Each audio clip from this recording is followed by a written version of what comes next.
Tell the truth.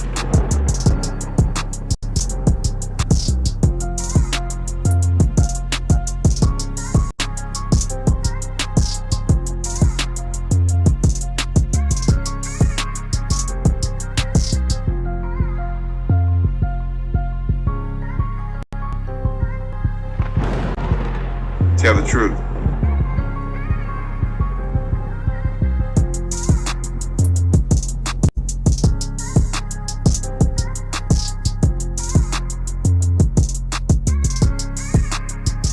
Tell the truth. Information is power.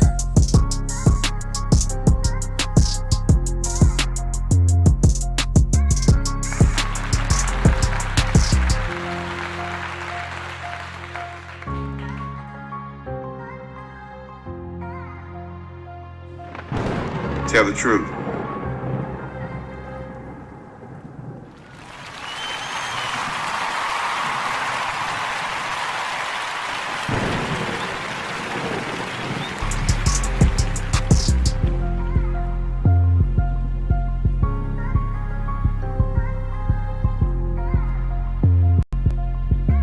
Tell the truth.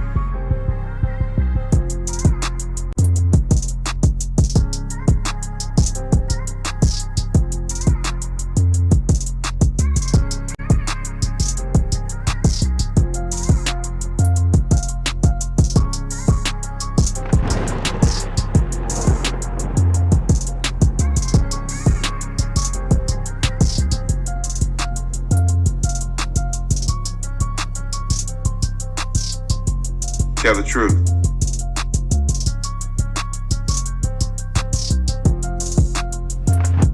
Tell the truth. Information is power.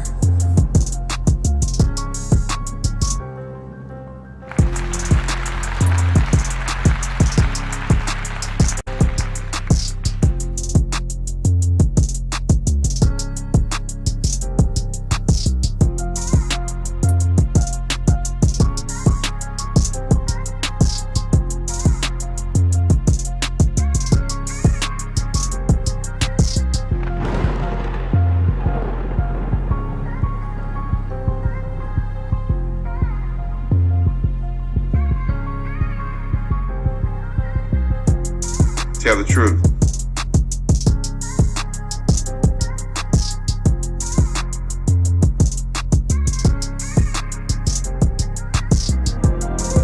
BS3 Network. Changing the way you watch TV. Changing the way you listen to podcasts.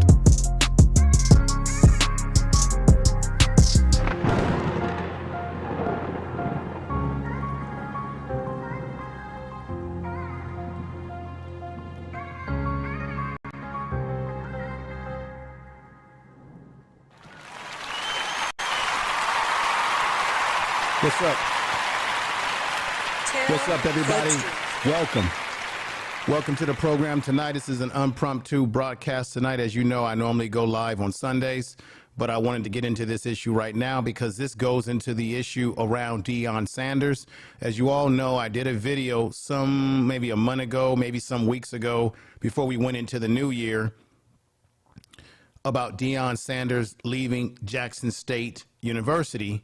And there was a lot of people calling him a sellout and telling him, oh, he shouldn't have ran to Colorado. And I broke down, I think, pretty comprehensively on my channel on that video, all the things that Deion Sanders did to benefit Jackson State. Now, Jackson State did give him an opportunity.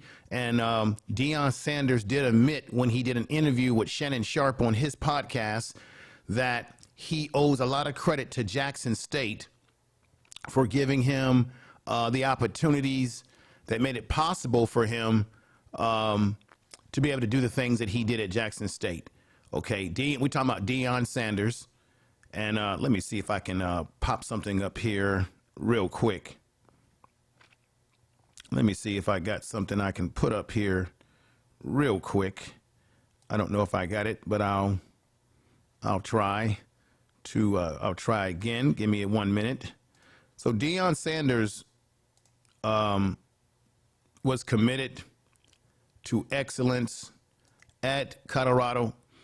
He's He's committed to being an excellent coach at Colorado, but he was just as excellent, if not even more excellent, at Jackson State, because not only was he the head coach of Jackson State, but he also took care of a lot of things in terms of fixing up the field, spending of his own money that came out of his own pay, dealing with the water crisis there, trying to fix up facilities, or at least add money to rebuild facilities that Jackson State at that time was trying to, repair. Deion Sanders did a great job of getting sponsors. They got a 10-year TV deal in the HBCU with ESPN due to Deion Sanders and the work that he was doing. Deion Sanders had a sit down with the governor of Mississippi to make sure that players would be able to get that NIA money, meaning that don't forget about HBCU schools, and particularly Jackson State, making sure that players at Jackson State are able to earn money from their play on the football field, because that's the new system now where players can they can sign autographs and get money for their likeness if a company wants to sponsor them. So Deion Sanders was involved in that. He was involved in fixing their locker room facilities, field facilities, giving them proper practice equipment, proper practice outfits. What they would wear suits, tied and booted. He spent of his own money to get his players proper food, as well as when they had the water crisis, he spent of his own money to get them in hotels at that time when there was no water. And he also spent money to get water to people in the neighboring community. So Deion Sanders did a lot. On that video that I did, people were saying that there's some problems with HBCU universities. And I want to say that there may be some problems, because I know myself at Howard University, there were students that could not find proper dormitories.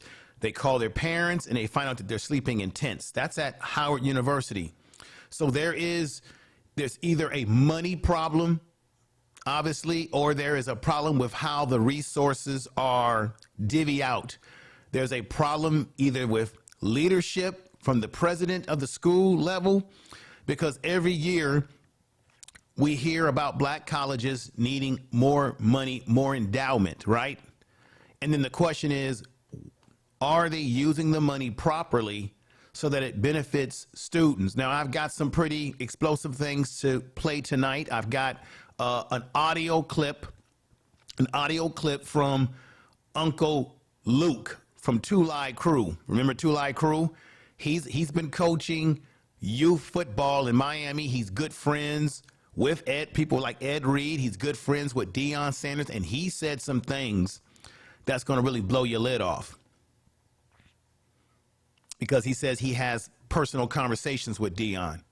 He believes that Deion was politically correct, and he held back on things that he could have said about his experience at Jackson State when he was being criticized. Now, it's not just this situation right here with Bethune-Cookman, because Ed Reed went into a rant here. I'm trying to find a photo here. Just give me 1 minute, ladies and gentlemen. I'm trying to see if I can find this photo, and if I don't, I'll just move on. But I'm gonna see if I can find it anyway. Give me 1 minute if you can of your time. And I think I'm getting close to what I'm looking for here in my file system. And let me see. Here we go. Here we go. Here we go. Is it going to be the 50? There we go. So here we go. We got Deion Sanders here.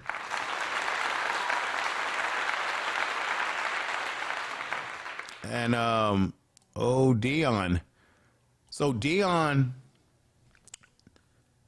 Uncle Luke was saying that Dion was holding back, that he didn't say all the things that he could have told you that he experienced negatively. And my question only is there a problem with the HBCUs as it relates to how they deal with the resources that they do have or that they do get? Are the presidents of the schools misappropriating money? mishandling money? That's just a question that I'm asking, because I myself personally, because this is the question that Uncle Luke is asking, the same question, based on his experience with the University of FAMU, which is in Florida. He says that there were, when they started school there, they enrolled too many students and didn't have enough dorms for the kids to sleep in. The kids were sleeping damn near in tents. I know at Howard University, the same thing happened, and you have parents that have complained about poor, deteriorating facilities.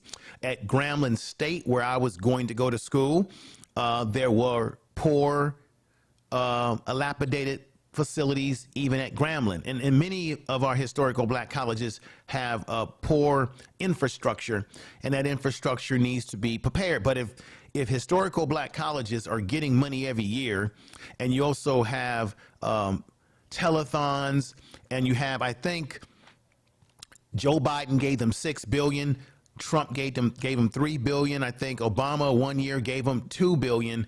With the money that they're getting, how is that money? And of course, as I said before, Donald Trump had promised more to the presidents of these schools, and they didn't get exactly what he claimed he was going to give them. That's why they're a little pissed off at him. But with the money that they have gotten and received, where is the proof in the pudding where the money is being used? People are criticizing Ed Reed for making statements that he ended up apologizing for. But my question to you is, was Ed Reed 100% correct about what he was saying? And I'm going to play you his video. I'm going to play the video in its entirety, because there's little bits and clips, but I've got the whole thing in its entirety here tonight. Was he correct about what he was saying, even though he took back the things that he said? Was Ed Reed telling the truth? Tell the truth. About HBCUs not having a mentality,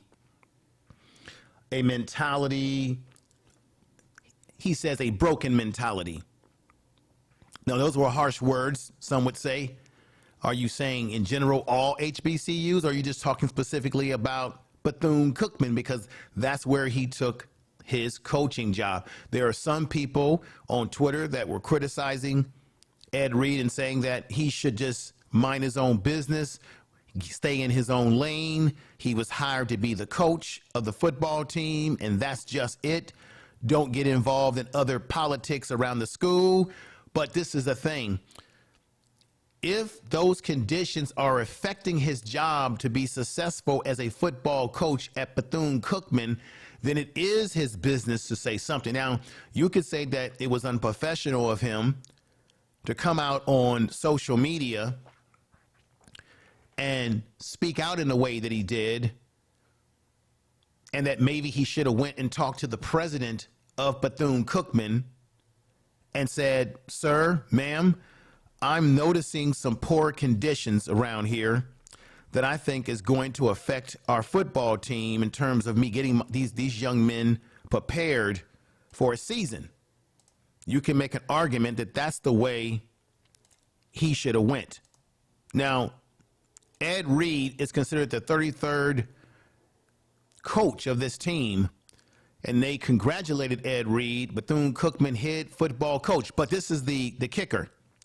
Ed Reed, and he has said it himself, has yet to sign or ink on the dotted line a contract with Bethune-Cookman. He doesn't have a contract. So that's why people were criticizing him and saying, well, you don't even have a contract yet, even though they hired you. And I think that's kind of weird, too. If they hired him as head coach, why is it that he does not have a contract right now? That in itself doesn't make any sense to me. You hire this man as a coach, you make announcements about him being the next coach, but you don't give him a contract yet. And then he's at the school cleaning up, and he's seeing the poor conditions, and he's doing cleaning himself. And he's saying, hey, there's no work crew around here. There's no crew that they've hired or no crew that's fixing up things. We're actually doing it ourselves. I got to be the football coach, and I got to be the custodian as well. I got to be the football coach, and I got to be the cleanup man as well. Because technically, that's not what they hired him for. to be the cleanup man. His job is to be the football coach of this program. So he went into what they called a rant. People criticized him, saying, hey, you're the coach. Why are you talking? Why are you exposing our dirty laundry like this? And this is the thing I got to say. It seems like in general, black people, we can't handle criticism, critiques, and honest critiques from our own people. We want to be in denial that some of our historical black colleges are in poor condition. Some of them are not ran very well. And some of them are ran by presidents that have their hands in a cookie jar, that's not running the schools efficiently. We know people that have gone to historical black colleges that have had a great experience, a great educational experience, but the facilities were very poor. And you say, well, if they're getting this money every year, and they're always saying we need money, and they're getting money here and there, why are these facilities still kept in poor condition? Bethune-Cookman is one of them. Luke Campbell of Two Ride Crew, Uncle Luke, he talked about it at FAMU. I know that they had problems at Howard University with their facilities. This is not an isolated situation to just these particular HBCUs like Bethune-Cookman. So I'm going to play you all the video clips tonight. And I appreciate you all in the chat room.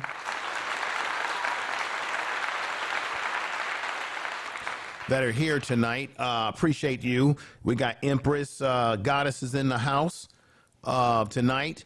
Lady Legs is in the house. CBN Tech Talk saying facts. L Will in the house. Thank you. We got Wally Hustle, KGG. I hope I'm saying that name correct. Just Bowman. Hey, what's going on, Fred? 06 to you, man.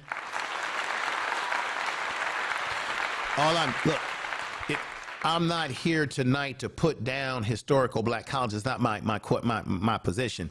My position is just to be honest that there are some financial and some infrastructural problems at some of our historical black colleges.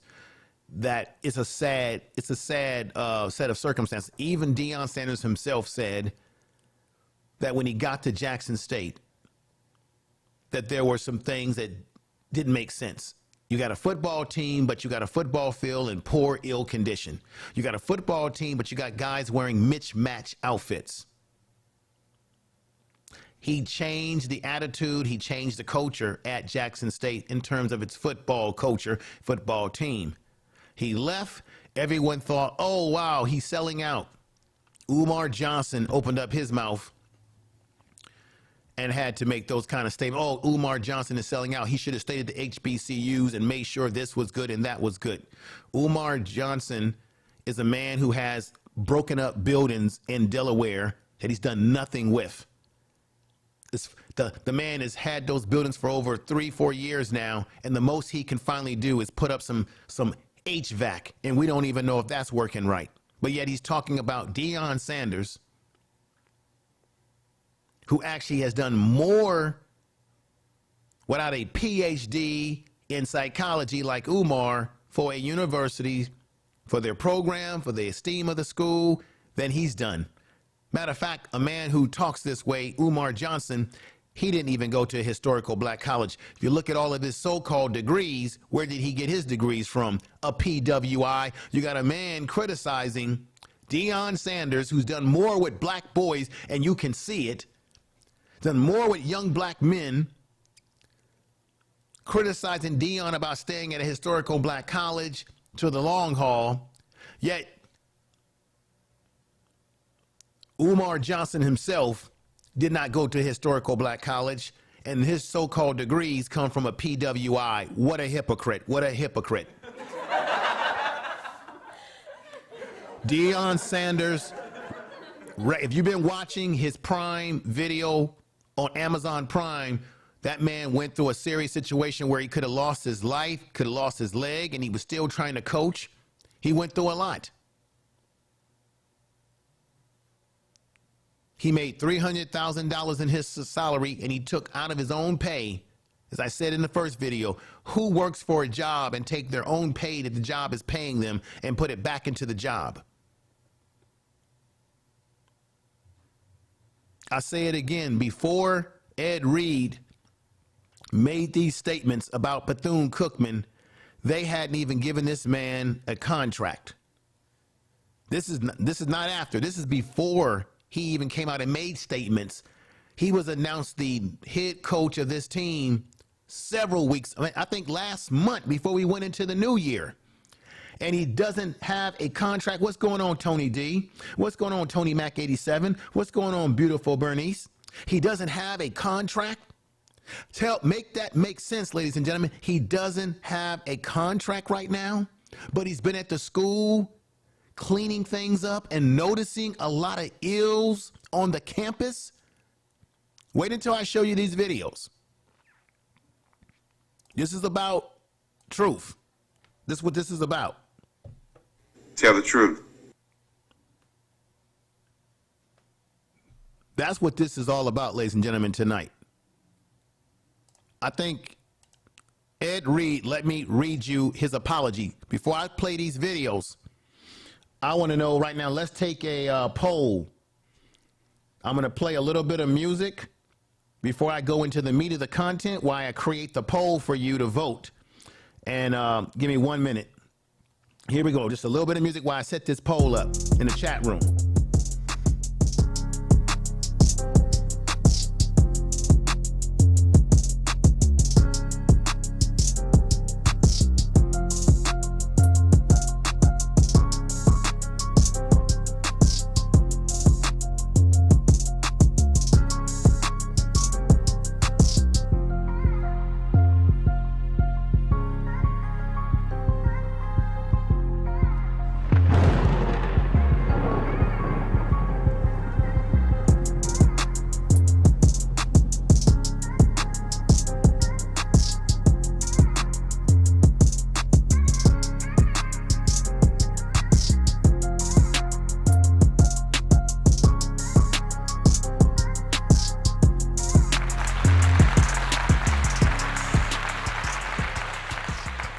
All right, ladies and gentlemen, the truth. Let's talk about Ed Reed furthermore. Remember, Ed Reed is a Hall of Fame football player. He played for the Ravens. He played for the, this man played for several teams. He played for Miami, the Miami Hurricane. That's where he played his collegiate football, where he was an outstanding safety, one of the best safeties in college football.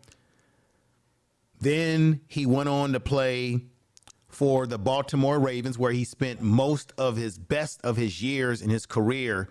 This man went to Pro Bowl after year. He is arguably one of the best, if not the best.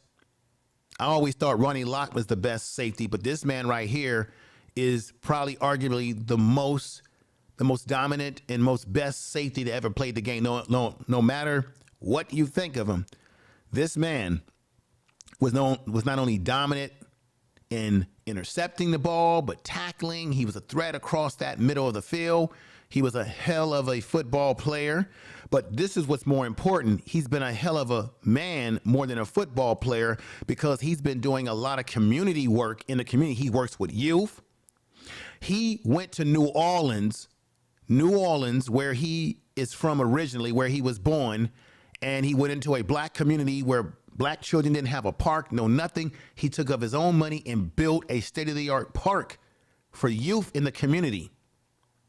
Through his foundation, this man has been doing foundational work in the community. So when you hear him rant and rave, remember, this is a man who's not just talking about it, but this is a man that's been doing something about it.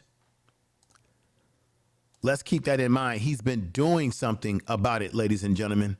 He's actually been putting in the work way before he got the call to come to Bethune-Cookman and be their head coach. This man's been doing work in the community, doing a lot more than someone like Umar Johnson, who runs his mouth on these YouTube streets and the social media all day long. So with that said, ladies and gentlemen, let's go ahead and get to the next. Tell the truth. Let's go ahead and get the next video.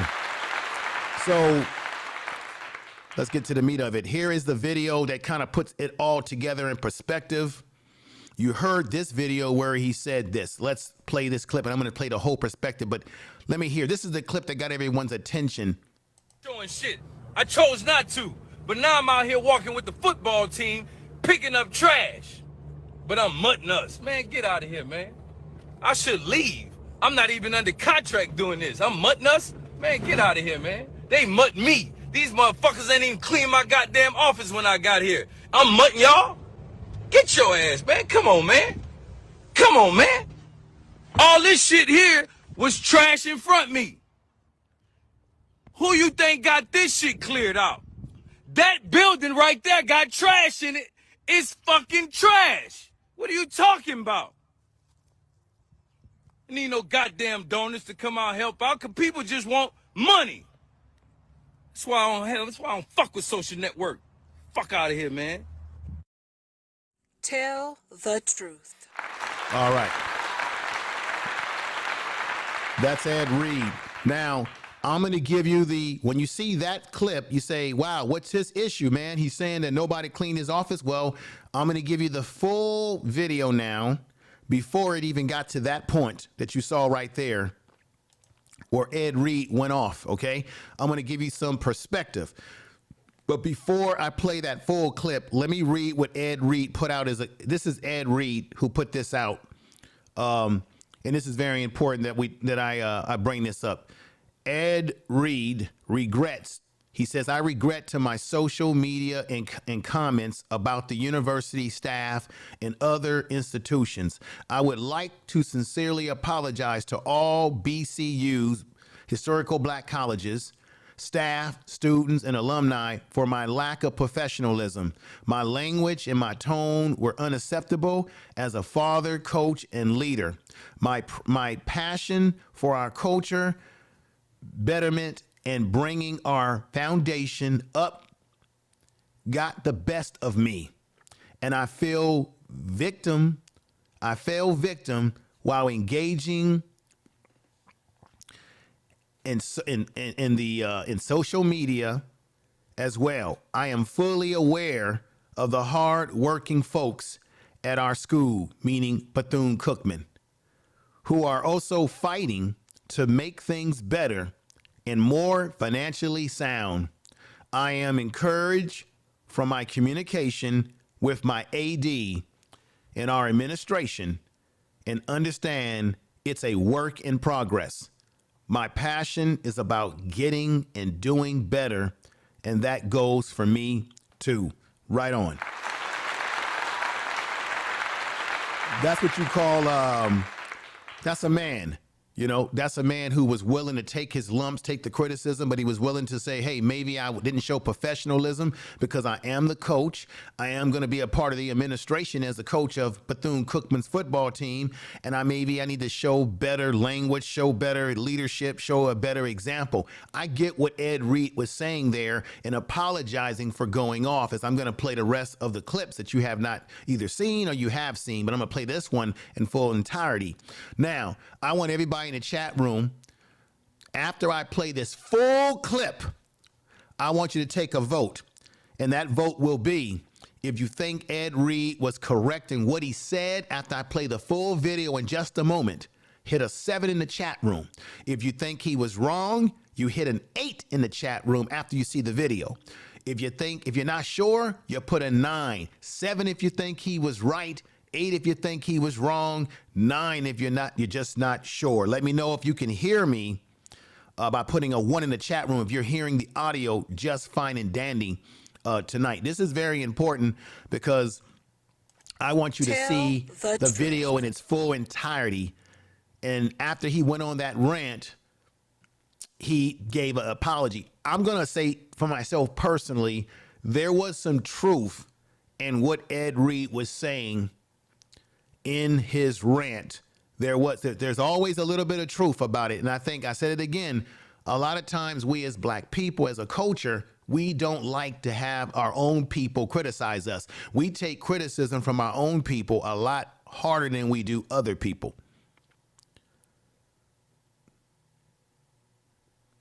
And the things that he was saying, I don't believe it's just isolated to just a few schools, because people have said this for years, that a lot of these facilities are in poor condition. Deion Sanders experienced it and had to spend of his own money to get some things right at Jackson State. Let's not be in denial of that. Yes, he did. He got a lot. Jackson State did a lot for him as well, but he did a lot for them. So let's go on and thank you. I hope you all can hear my mic just fine. Hit that one if you can hear. Thank you. Let's go on to the full video right now. And here we go. Everybody, I want you to listen to everything that he says. His, I think one of the brothers that was with him, I guess he's going to be coaching with him as well. I want you to listen and be very honest. Was he right? Was he wrong? Or are you not sure? 7 if he was right, 8 if he was wrong, and 9 if you're just not sure. And I'm going to look at the chat room and take a tally of what you are saying. Let me go ahead and say once again, thank you for everybody that's here. Lady Leg 75. We got B1 for life in the house. Thank you for being here. Empress Queen, Empress Goddess, I mean. We got Make Up Mama. Thank you for being here. And we got my beautiful young lady, Naturals in the house. Appreciate her being here. We got X Freeman in the house. And let's see what we can make it do. We got Last Call in here. Sports Express podcast. It's sad that our schools are in bad condition. Yes, it is sad, but maybe we can do something about it. I think we should do something about it because what you're going to hear in this video is that Ed Reed is saying, hey, if y'all, he basically said, as people criticize him on social media, he said, why don't you guys come and help me? He was asking for people to come to the school and help him clean it up. So it wasn't just him just criticizing the school. He did criticize, but he was also saying to you guys who don't understand what I'm seeing, what I'm experiencing, why don't you come up here and help out? You see? Who else do we got in the chat room tonight? Anybody that's new to the channel, definitely go ahead and subscribe. You are listening to Information Man. Please make sure to subscribe to his channel. I see we got Mo, Last Call, Yo, it's Mike TV. Thank you for coming over, Yo, Mike TV. We got Brandon, Legacy Building. Thank you for being here. We got a nice crowd of people. We got Real Aaron Collins. We got the Honorable Angelina Norsum's in the house. Sports Express Podcast. L Will, exactly. And we got Gator Girl 04. Thank you for being here, everybody. Thank you. All right. So here we go. With all ado, here we go, ladies and gentlemen. You want to change? You want change around here? You saw the front of the building. Terrible. This the back of the building. They working on the front of the building. This the same people said, we gonna help you build what you want. How I'm gonna believe you, man? How I'm gonna believe them? Didn't I tell you I don't trust nobody? I'm coming over giving them the same passion and they smiling and laughing in my face. This shit ain't funny. We gonna ride through the fence that they ain't fixed the fence. We about to ride through this fence. This ain't even football side. This ain't even the football side. And y'all talking about Madden at my Uncle Prime. Y'all mad at Dion, mad at Prime. This shit is every HBCU.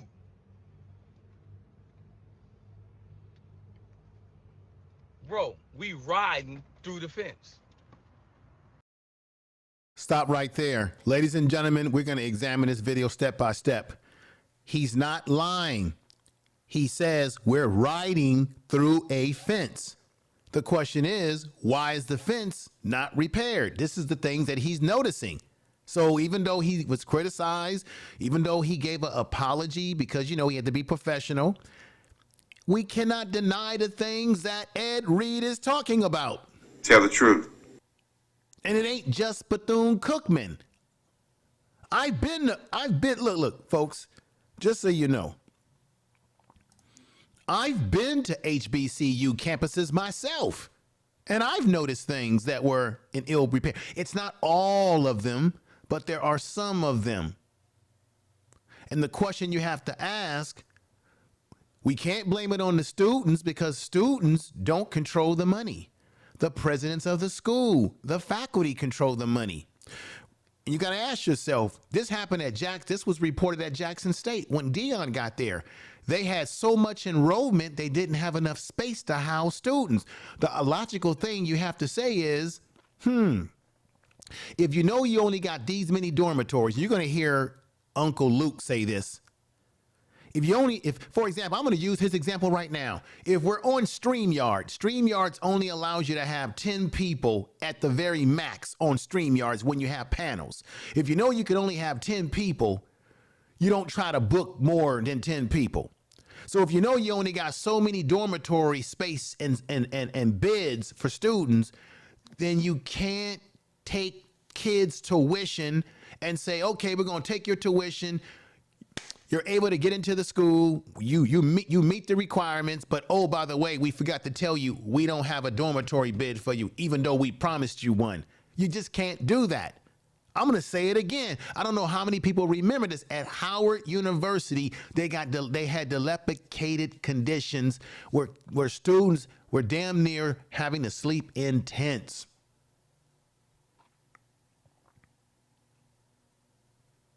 And Howard University is in the nation's capital, where all the damn money is. What the hell is that about? Tell the truth. Let's get back to this. Look at this again, ladies and gentlemen. This is what he's talking about. You see it right there.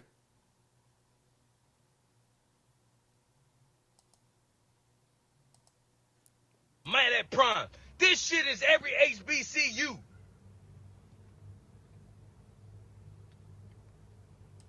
Bro, we riding through the fence. This is track, bro. This is track. This is what they practice on. It's a straightaway. This is in a mirror field. You can't practice on this. Stop right there. Do you see what he's talking about? Let's move that back, ladies and gentlemen. I want everybody in the chat room to examine this. This is the track and field, but he says all they got is a straightaway. Look at this. Look at that. Take a look at that.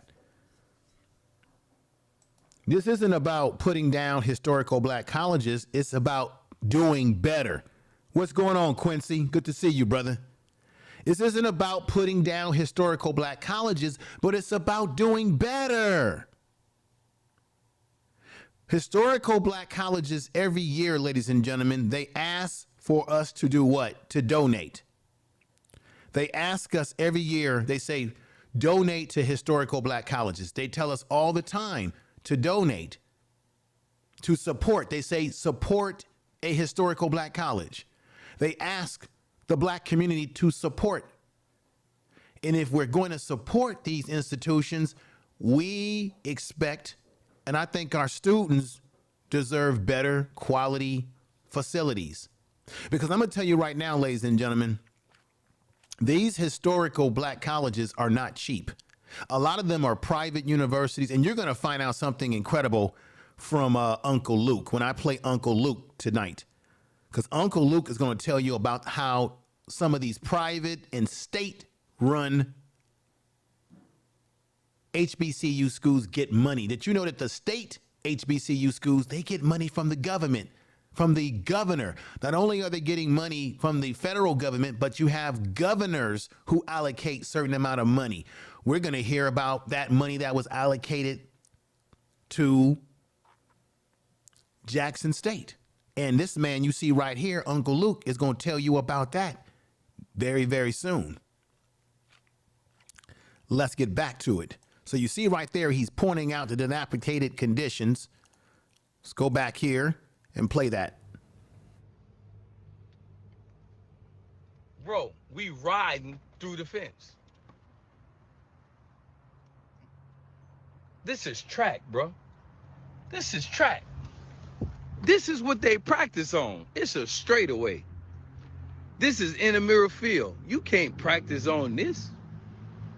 These kids got this to work These kids have this to work with. Track.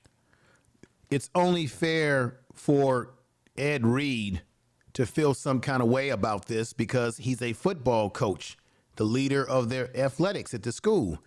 And he's seeing that his kids on his football team will be using those facilities potentially as well.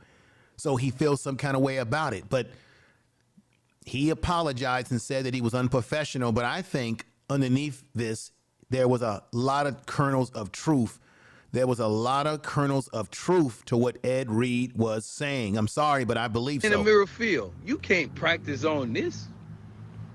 These kids got this to work with. Trash. Yeah, I'm showing it. At this point, I gotta show this shit. I'm not even the head coach. Congratulations. Man, I should go my ass home. I said I should. I ain't. It ain't happening. So as you can see, Ed Reed says I should take my ass home because these conditions are not what I signed up for, or not what he wants to he wants to change those conditions, because that's why, if you're wondering, hey, he's just complaining, what is he doing? You're going to hear him say he's out there cleaning stuff up. He's out there taking his players to clean things up around the campus. I'm going to say this again, ladies and gentlemen. Was Ed Reed hired to be a custodian? Was he hired to be the cleanup man? Literally, you could say he is the cleanup man because he's got to clean up the facilities to get it ready for his team. But no, Ed Reed was hired to be a head coach at Bethune-Cookman. That's what he was hired for. And he's a Super Bowl winner with the Ravens as well. That's what he was hired for. Not to be the cleanup man, but like Deion Sanders, he has to clean some stuff up.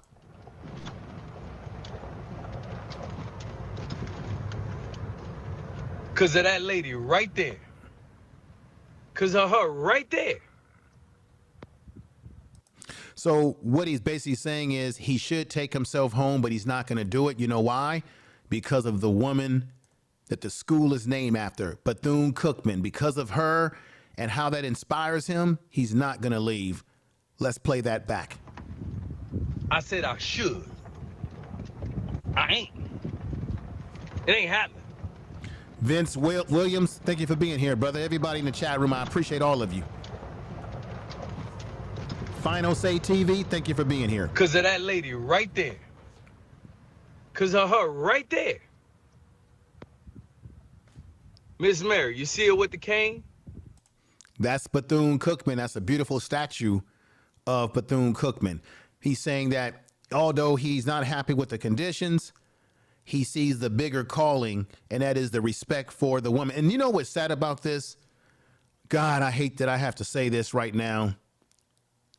Black people, hear me out. These schools are named after very important black people in our history and in our culture.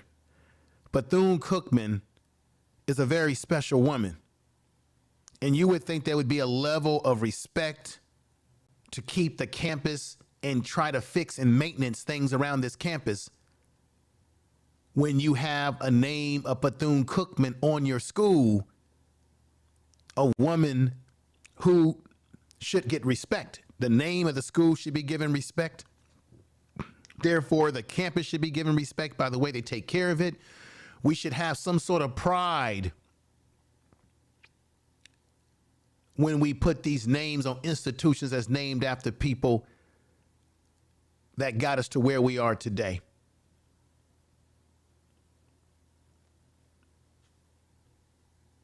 I just gotta tell the truth.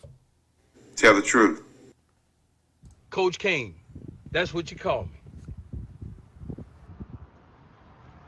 Coach Kane is who I am.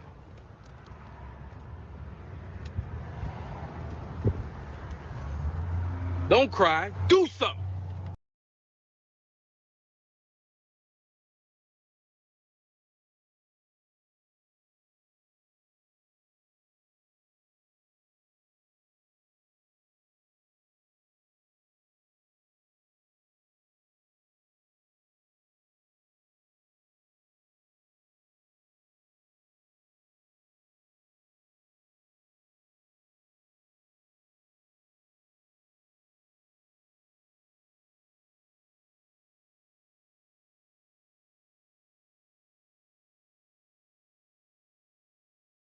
But look, Look, I know my mic was muted, but my mic ain't muted no more.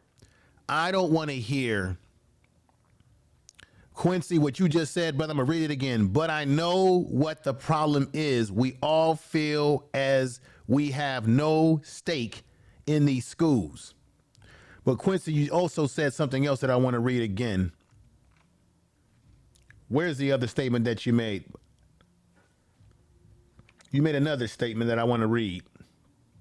Where's that statement? Now, why all of a sudden I can't find that statement that you wrote about how we will spend so much time investing our money? Look, this is a hard stream for me to do tonight, everybody, so bear with me. We'll spend money. That's what I was trying to say when I was muted. We'll spend money on Nike. We'll spend money on luxury cars, luxury jewelry. We'll drive the finest cars, wear the finest suits. Black people, this whole thing that black people don't have money, I think is sort of a myth. Of course, there are black people that are socially low on the economic ladder, right? But we got black folks who have money. We spend money on things that we want, and we'll overspend on things that have really no intrinsic value to us long term, right? So it becomes a mentality that we beg for what we need, but we'll spend the money and get up off our ass and get what we want, but then we beg people for what we need. That's the shame of it. Pain is who I am.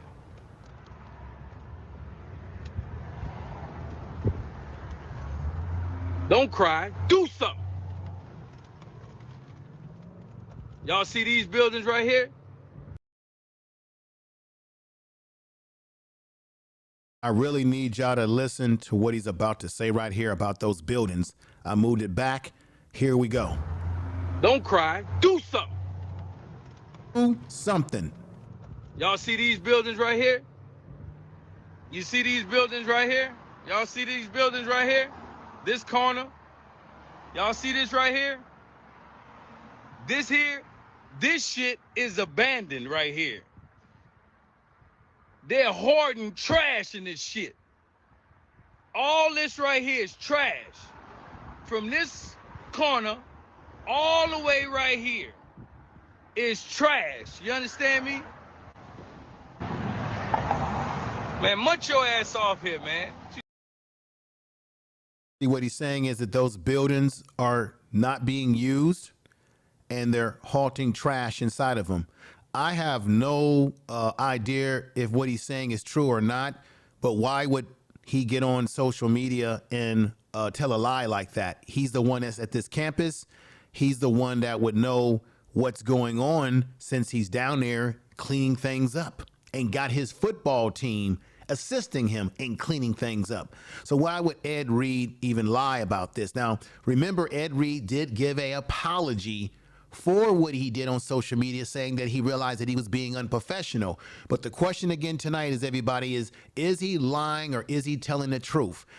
Put a 7 in the chat room if you think he's right about his criticism. Put an 8 in the chat room if you think he's wrong. Put a 9 in the chat room if you don't know. I personally, and I don't want to influence anybody, but I personally think there is some truth to what he's saying because I've been to HBCUs myself. It's not all HBCUs, but it is some of them that are in bad condition. And you have to ask yourself, why are those buildings being used to just halter trash? Why are those buildings not being used for a resource that can benefit the community or, matter of fact, benefit the students who pay a tuition to go there? Let's continue on, ladies and gentlemen.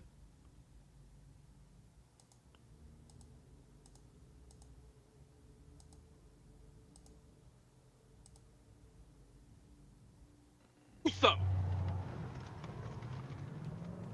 Y'all see these buildings right here? You see these buildings right here? Y'all see these buildings right here? This corner. Y'all see this right here? This here, this shit is abandoned right here. They're hoarding trash in this shit. All this right here is trash. From this corner all the way right here is trash. You understand me? Man, mutt your ass off here, man. What you talking about? I ain't mutting nobody. I'm trying to fix shit. What you doing? I told you somebody ain't gonna like it, bro. I told you somebody wasn't gonna like it. Do something about it, man. Come help us clean this shit up.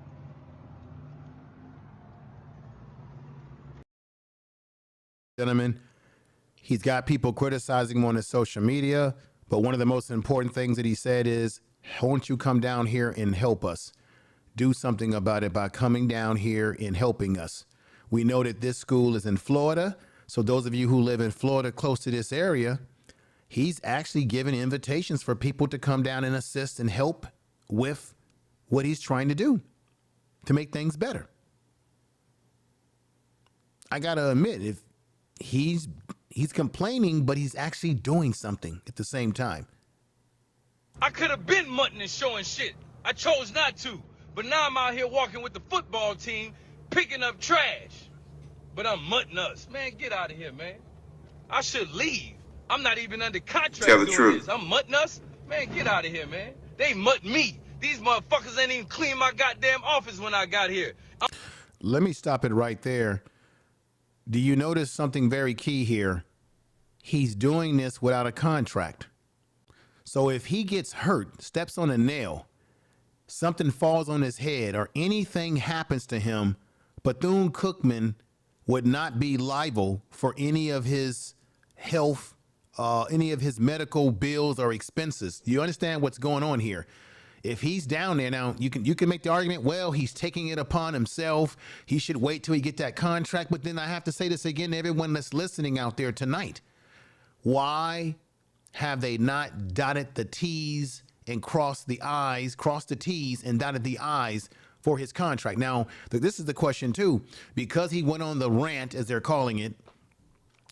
I wonder if Bethune-Cookman is going to rethink whether they're going to maintain him as a potential coach. I wonder if they might go in a different direction because they didn't like what he said. I wonder if they might go in a different direction and go hire another coach. Don't be surprised if we find out down the line that they might go in a different direction and say, nah, we're going to move on from Ed Reed. I think it would be a big mistake because Ed Reed has the resources. Now, on the flip side of that, they might not do it because just what I just said a minute ago, because they know that he's got resources and they're hoping that he can give them the same magic. You see what I'm saying? He's hoping that they can sprinkle the same. What do I always do here? They're hoping that he can sprinkle the same magic that Deion Sanders sprinkled on Jackson State. That's what I think's going on. They're hoping that kind of magic can take place that they want, just like Jackson State. So they may not say, you know what, we're going to still sign this man. And he said himself in his apology that he talked to the administration, and they're saying that it's a work in progress what he wants to do on that campus. So we'll have to see. But let's go forward. Let's forge forward with this and play this out. I could have been mutting and showing shit. I chose not to. But now I'm out here walking with the football team, picking up trash. But I'm mutting us. Man, get out of here, man. I should leave. I'm not even under contract doing this. I'm mutting us. Man, get out of here, man. They mutt me. These motherfuckers ain't even clean my goddamn office when I got here. I'm mutting y'all. Get your ass, man. Come on, man. Come on, man. All this shit here was trash in front of me. Who you think got this shit cleared out? That building right there got trash in it. It's fucking trash. What are you talking about? I need no goddamn donors to come out and help out, because people just want money. That's why I don't fuck with social. Tell the truth. All right, ladies and gentlemen. So there it is right there. Excuse me. That's the video that I played in the beginning.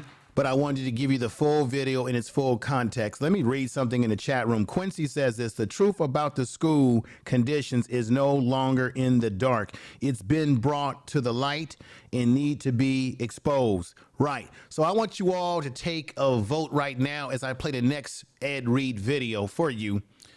And let me know if you think that Ed Reed is right by putting a 7 in the chat room.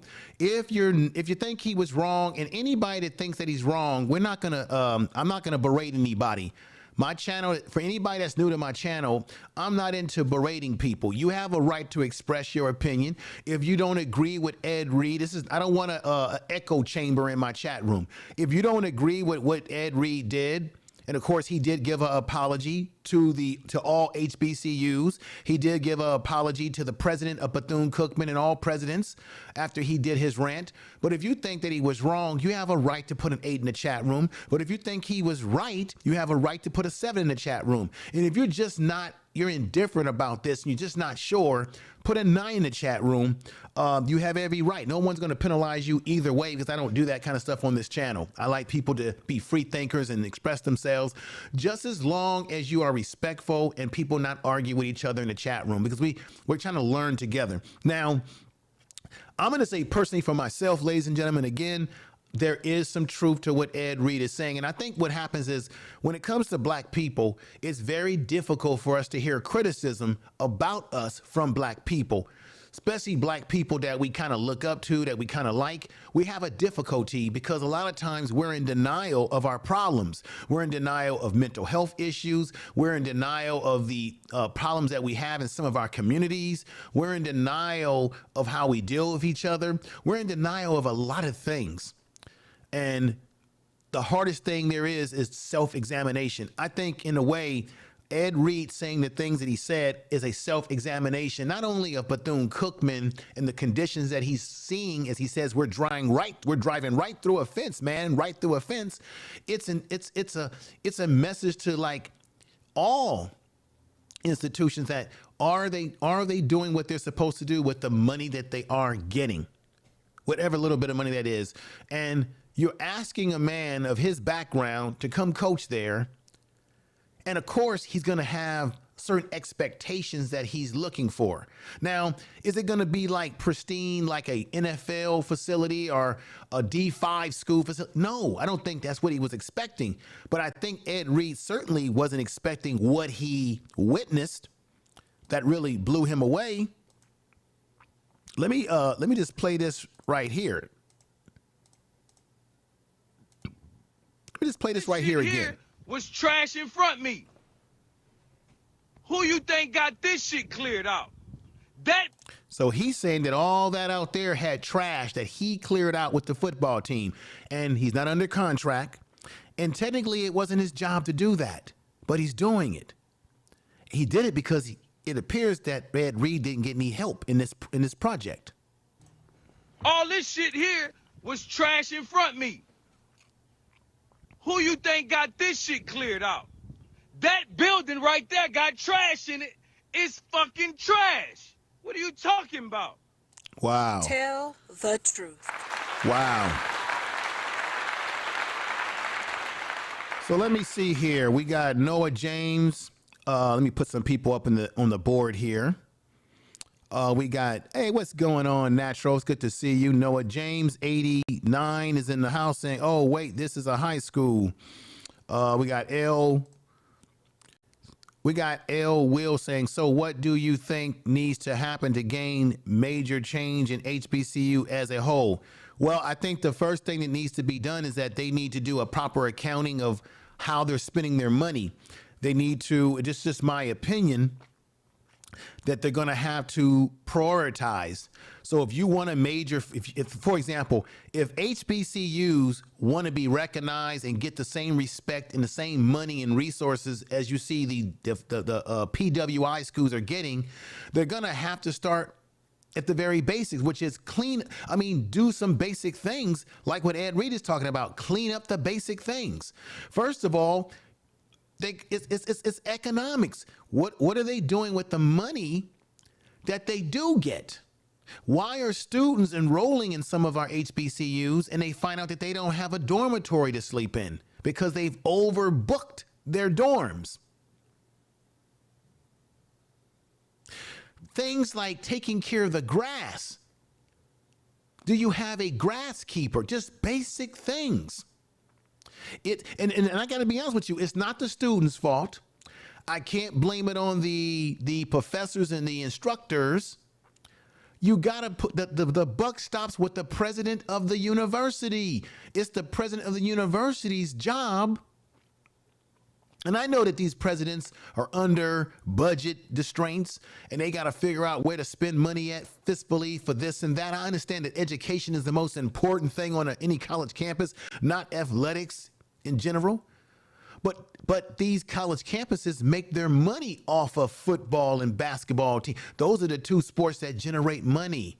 So Ed Reed could possibly generate money for the school, but they've got to also meet them halfway with helping them fix these facilities. And if Ed Reed as a coach is seeing that, what do you think the kids are seeing that go to school there? How many of you in the chat room, if you had a daughter or a son, would you want to send your son or daughter to poor conditions like that? Let's just be honest about it. Let's just be honest about it. We got JT Coins Rings. Good to see you over here, brother. Okay. Bethune-Cookman was given $108 million. Uh-oh, see, here we come. Here come the truth. Here come the truth. Tell the truth. He says Bethune-Cookman was given $108 million to take care of the dorm issues. So they got dorm issues there. The loan will help the school pay for maintenance issues that had been. Thank you. So JT Coins Coin Rings. And make sure y'all subscribe to this brother's channel, JT. Have they received this money, or this money that's been given to them that they just haven't gotten yet? And maybe that's money that they're going to use to fix some of these problems that Ed Reed was noticing himself. Let me know in the chat room, brother. Are they waiting on that money, or have that check been given to them already? Because I hope that $108 million can go a long way in helping some of the issues. Okay. We got Gator Girl 8004 says BCU was put on probation in 2018 for governance and financial stability. That wasn't that long ago. Yeah, I know that Jackson State got a government grant for science research, and they actually, the government was suing them to give money back because money was not used appropriately. That was at Jackson State in a science project that they had got funding for, that something went wrong with that. All right, we got Just Adrian. Hey, Andrea, what's going on, Just Andrea? She says, I think some of these HBCU schools need financial advice outside of financial advisors. I think that's an excellent, advice, my sister. Very excellent. Hey, what's going on, Trap Vision?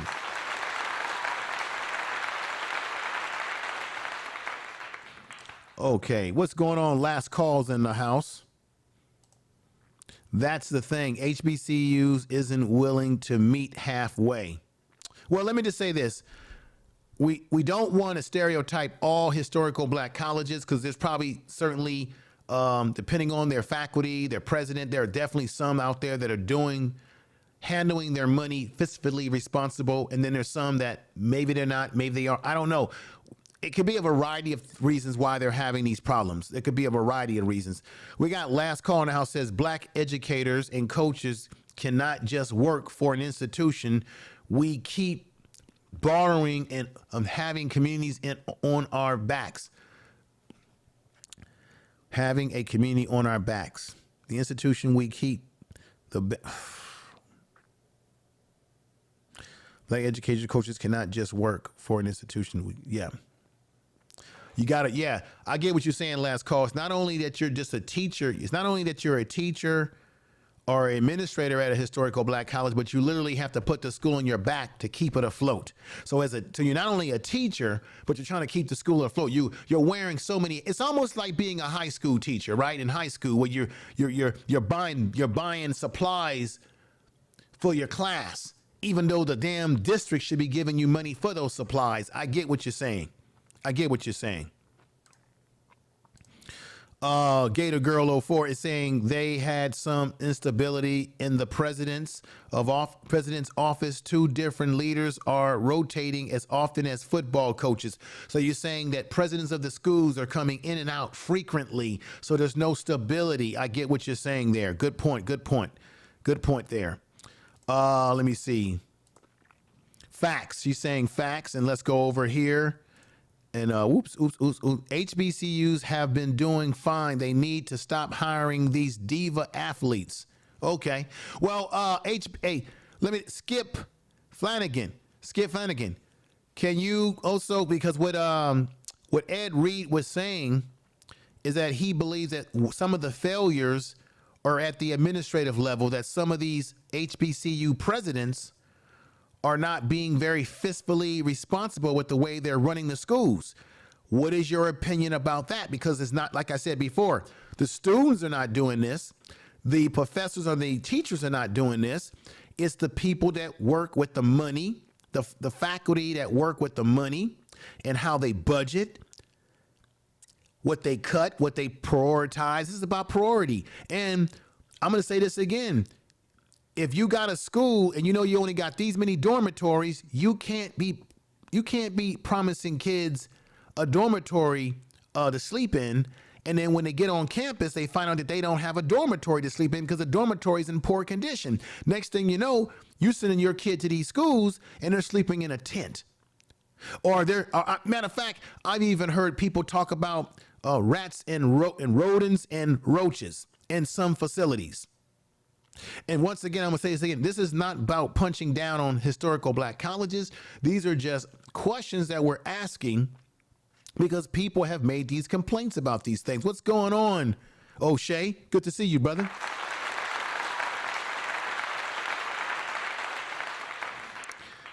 Let me see. Duke plays in the ACC. All don't play nobody. All right. Well, the ACC is a PWI run, and they got money and resources. So that doesn't. They get big TV deals, big TV money. And I'm gonna say this again. Deion Sanders got the HBCUs in a 10-year television deal. So hopefully they'll make that money do what it do for them. But let's move on because I got to get to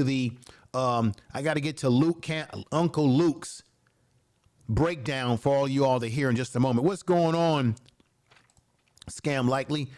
He says dust. The real Aaron Collins comes in and he says this: I think that Deion Sanders and Ed Reed both have legitimate concerns and love for the HBCUs. They just want the community and the facilities to get better. Yeah. And Ed Reed gave an apology and said that he realized that he was unprofessional. He realized it's a work in progress at Bethune-Cookman. He's working with the administration, but he did explain himself a lot. We got Blue Devil Gleam is in the house saying we're talking about HBCUs, brother. Yeah, HBCUs we're talking about historical black colleges. You can't compare them to PWIs. It's like apples and oranges. PWIs get all sorts of money. They get a lot of money from alumni.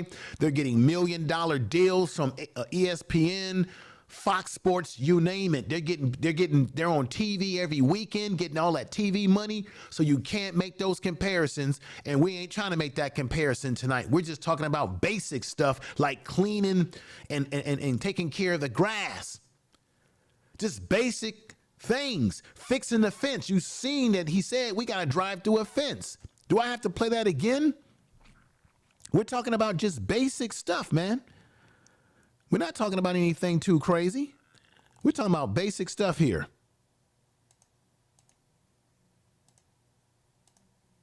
Let me just play this for you again. right here. Bro, we riding through the fence. This is track, bro. This is track. This is what they practice on. It's a straightaway. This is intramural field. You can't practice on this. These kids got this to work with. Trash. Yeah, I'm showing it. At this point, I gotta show this shit. Tell the truth. All right. That's what we're talking about, ladies and gentlemen. Empress, Goddess, thank you for being here. Let me see. Basketball is not close to the SEC.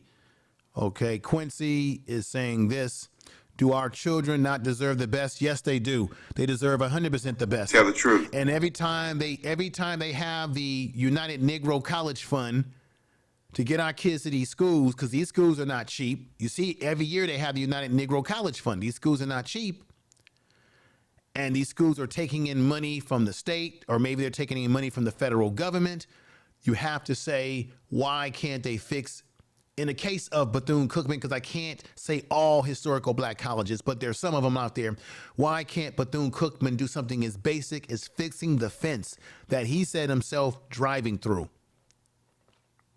And just basic things. And yes, we do know that HBCUs don't have the money and resources, and they're working in antiquated spaces and buildings that are old, some of them. We know that. Let me ask you another question. Is this a reflection on us as black people? Is it that we're not doing enough to support historical black colleges? Is that it? What do you all think about what I'm saying here now? Is it a reflection on us as black people in America that we do not do enough personally to support historical black colleges? And so is that the reason why someone like Ed Reed is seeing the conditions that he's seeing in the school? Is it because we do not support these universities like we should? Is this the reason why Ed Reed experienced what he experienced? Just think about what I'm saying to you, ladies and gentlemen. Is this the reason why Ed Reed is experiencing what he experienced so much that he went to social media and talked about it on his Instagram? I think he since deleted these videos. And then he got called out by people on Instagram or on Twitter. And he got called out, and then he met with his administration and had a talk with them. And they came to an understanding that things are a work in progress. Is this work in progress because we as black people in America do not support our historical black colleges as much as we should? What do you think? Tell the truth. Are we the blame for the very thing that I'm complaining about tonight? Are we the blame for the things that we don't like? We may say that, hey, our kids need better, as Brother Quincy said tonight. Deion Sanders experienced the same conditions when he was at, similar conditions to when he was at Jackson State, that he was able to take money, use his celebrity status to get money and resources, to get Walmart to donate some things. He got some corporations to donate. He was able to negotiate their practice field, a new practice field to be prepared for them and fixed. He was able to use his resources to get a lot of things done at Jackson State that they didn't have prior to him being there, or that either they were in the process of repairing, but they didn't have the refunds, the necessary resources, because Dion came along and he chipped in his money. Is that what Ed Reed has to do at Bethune-Cookman? Will he have to use his NFL connections to do the same thing that Dion did? Will he have to do that? Should he have to do that, ladies and gentlemen? That's what I ask all of you. Should he have to do that? And will he have to do that? Tell the truth. This is a question for all of us to ponder on this stream tonight. Tell the I don't normally go live during the week that often, but this was an important one that I needed to do. Make sure you do me the biggest favor, ladies and gentlemen, and share this video in all of your social media. If you are a content creator and you like this content, I want you to do me the biggest favor, and I want you to share this content in your community tab. But most of all, give me what I would call, definitely give me a subscribership. Definitely subscribe. Hit that bell of notification right there because we like it like that over here. Subscribe to this channel if you like what you're seeing and what you're hearing up here tonight. Definitely would appreciate that. This is Tell the Truth. Tell the truth. Information Man Show. I really appreciate you all tonight. Now, let's get back to the next video. That statement that I just said earlier is something that I want everyone to ponder on. Are we the blame? Do we want to take a vote? Do you want to take a vote on this? If you believe that we as a people are the blame, you put a 7. If you believe that we're not the blame, well, wait a minute. Yeah, if you think that we are the blame, put a 7. No. Let's do this. If you believe that we're not the blame, then put a 7. If you believe we as black people are the blame for the conditions that we see in some of our HBCUs, then put an 8. If we are the ones that are the blame for these conditions because we don't donate and we don't support historical black colleges, is that what's really going on here? Which is why Ed Reed experienced those type of conditions? Is that what's really going on here? I'm asking a honest question. Is that what's really going on here? Yeah, I'm showing it. At this point, I gotta show this shit.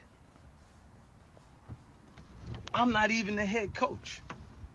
Congratulations. Man, I should go my ass home. I said I should. I ain't. Tell the truth. Are we the blame for Ed Reed's frustration in that moment that he was frustrated? Vote your conscience, ladies and gentlemen. Okay, JT Coin says 8. That 8 for JC, and it's Mike TV says 8. So I think some people feel, I think 7 is if we're not to blame and 8 is if we are. So some people feel that we are the blame. And I got to be honest, I think to a certain degree, and I know people ain't going to like what I'm going to say here, I think to a certain degree, we as a people are partly, I'm not going to say completely to blame, but we are partly to blame for the conditions that we see in our own universities. Because if we're going to sit up here on social media and sit up here and say how we should support black-owned businesses and we should be black and we're B1 and we're black this and we're black that, blackity black, and we should be supporting black institutions and that we want black institutions, and that if we only had our own institutions, then we should be supporting these historical black colleges so that they don't have to be in these conditions that someone like Ed Reed is noticing at his campus at Bethune-Cookman. And we should be holding these presidents of these schools accountable to be able to say, what are you doing with the money, man? Because if you ain't doing right, we're going to protest you to be taken out of your job and your position. Because some of these schools are not private. Some of them are using state money, which means it's your tax dollars. And a lot of them are private, but some are state. So just think about that while I get ready to play the next video with Ed Reed. This is the one, another video by Ed Reed, ladies and gentlemen. Here we go. Prime was not wrong about what he was saying. All y'all out there with y'all opinions, full of crap, don't know shit. But needless to say, I just pulled up to work.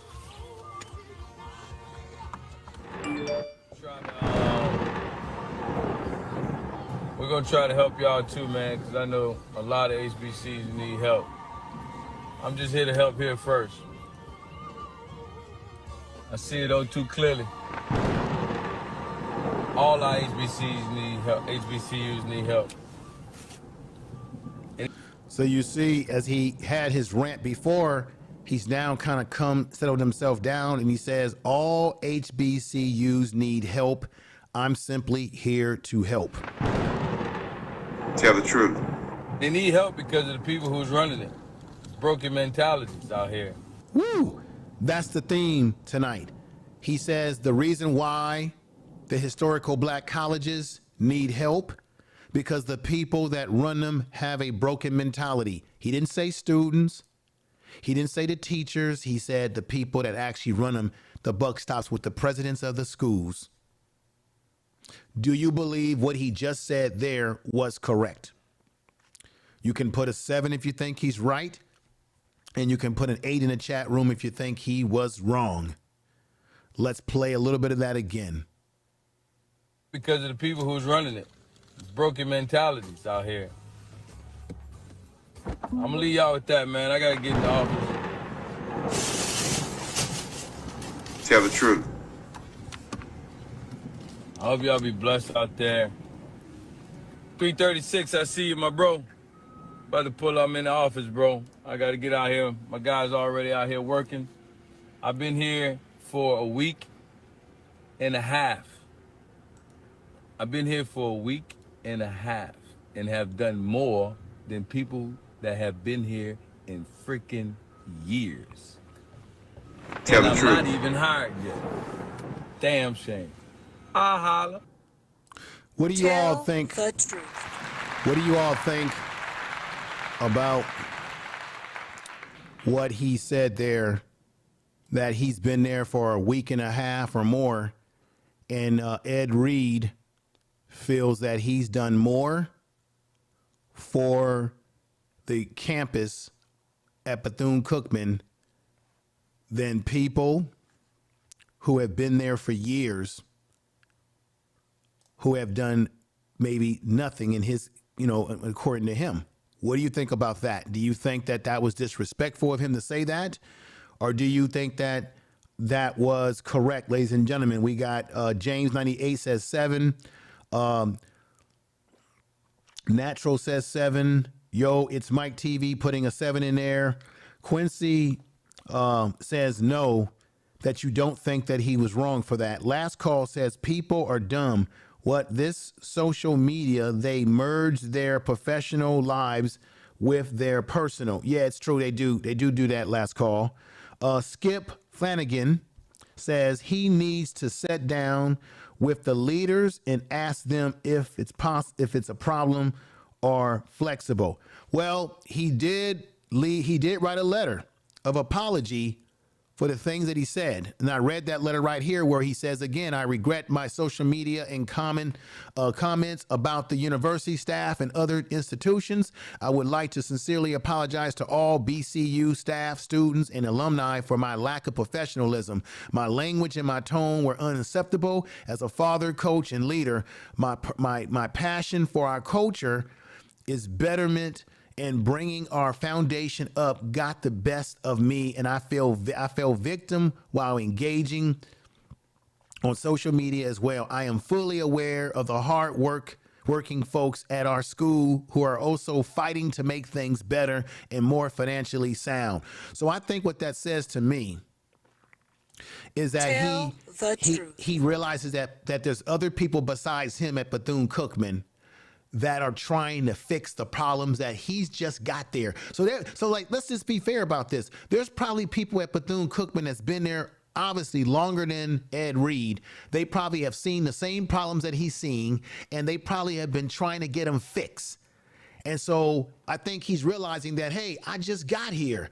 There's people that's been here that's trying to fix these problems that I'm discovering as a new to the campus right now. So maybe he's realizing that or not, but it doesn't change the fact that a lot of what Ed Reed was talking about had a grain of truth to it, ladies and gentlemen. What do you think? Tell the truth. Now, let's get into something else that I want you all to hear tonight on this broadcast. This is my man, Uncle Luke. And ladies and gentlemen, if you're new to this broadcast, this is the Information Man Show. This is how we get down over here. You are listening to Information Man. please make sure to subscribe to his channel. Thank you. Subscribe, share this video on all your social media, your community tab. I definitely would love that. It would be fantastic for the channel. By all means, do not be shy. If you want more videos like this, ladies and gentlemen, more content like this, you're going to get more content like this, but don't be shy. Definitely check out what I'm doing, and I appreciate you all. We're going to get to Uncle Luke. Uncle Luke will be the crescendo to the program tonight. And I appreciate you all out there once more. On this program, it's always about truth. We're about truth seeking over here, telling the truth and Tell the truth. telling it just the way it is and not Tell the truth. cutting anything about that, okay? So with that said, we've got the Uncle Luke right here. And Tell the truth. remember him from LIKE crew back in the day? Let's put up some back in the day pictures of him back in the day.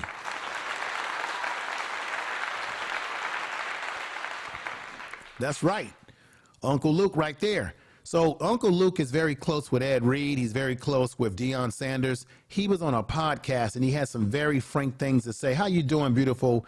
We got beautiful animated speaks. What's going on, my sister? Thank you for being here tonight. I really appreciate you coming through. The Honorable Angelina Nordstrom in the house. Thank you. Tell the truth as always. You know how we get down over here.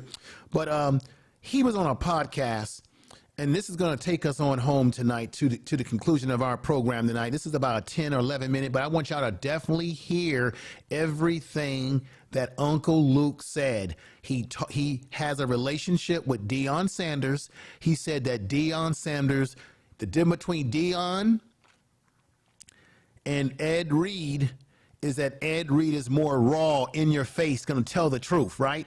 Tell the truth. He said Dion is a little bit more diplomatic. He said Dion could have really spilled more of the beans of his experience at Jackson State than he really did in terms of the negatives. But he didn't do that. He did everything he could to help the school out and to help the program. That's Deion Sanders, right? But let me let you hear what he had to say. And let me look at the vote count tonight on our poll. So is Ed Reed wrong? As I put Ed Reed back up here on the screen. And the question tonight on the poll is Ed Reed wrong? 71% of you who voted on the poll tonight said no. 29% of you said yes. And that's very fair. I don't have no problem with people feeling that, hey, I don't agree with what Ed Reed said. Hey, to each his own, right? That's what it's all about, to each his own. That's why it's the Information Man Show, everybody. Peace. All right. Let's get to Uncle Luke right now and let y'all hear this as we get ready to conclude tonight. Everybody, you're going to get a kick out of what he said. He's going to give you some insight into some things that you did not know. This is about not only Deion Sanders and the situation with Ed Reed, but he's talking about HBCUs programs in general. He really puts out the tea and gives the receipts from his experience. Ladies and gentlemen, I give you Uncle Luke Campbell. Ed is a different type of dude than Prime. Prime is politically correct because he could have really blew up Jackson State spot if he wanted to. I mean, me and him have conversation. We had conversation from day one when he went over there, and every week, after that, and it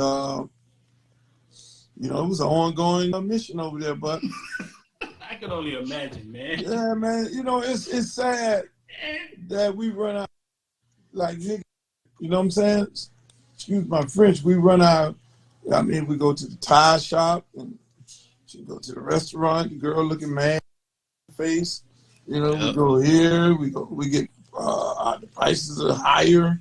I mean, we hold each other to a higher standard, but I mean, you talking about these are the intellectual Kool-Aid niggas who running these universities and colleges.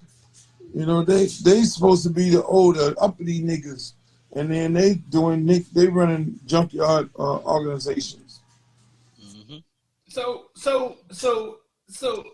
From your understanding, is they receive money right? But they're saying the money isn't being handled right. Well, Dion said it. Dion said it out loud. I don't know why people didn't pay attention to him when he was at Jackson State. Basically, like it's 60,000 in the stands. It costs this much to come in. That money. He said that when he was at Jackson State. Man, let me tell you, Right. Dion don't say everything, you know. And I like again, Dion experienced his first game, like you say. It was, you know, the place full up, sold out, couldn't buy a ticket nowhere, hotels, everything gone, parking lot, you can't get in the parking lot. Dion, and when they, you know, Dion was getting paid on, you know, a certain amount of people, you know, paid, go in, you know, part of the money go to him, and a large part of it go to Jackson State. And Dion went his first couple games. When they came, when he went to go tally up, it was like, nah, we down 2,000 people. He like, huh? Hold on, I'm getting paid on 30,000. The place holds 60,000, and you telling me this was half full? Nah, y'all better go find that bread. Y'all better go find the money. It's gonna be a problem. So he had that going on. Then you had that with the money given by the state. Now you got to keep in mind, you know, Dion is good friends with Brett Favre, and Brett Favre is good friends with the governor. And then the governor, then Brett put Dion on to the governor, and then the governor said, Dion said, what's going on? You ain't giving us no money? You gave $2 billion, and then the next year you gave $6 billion. Wow. And that's for infrastructure. So then now explain to me why FAMU students had to sleep in the streets the first day of school. Yeah. Tell the truth. I mean, they didn't have to, like, go look at the story. Did you all hear what he just said? He said, tell me why FAMU students were damn near sleeping in the streets the first day of school. This is Luke expressing what he's experienced in his neck of the woods down there in Florida at FAMU.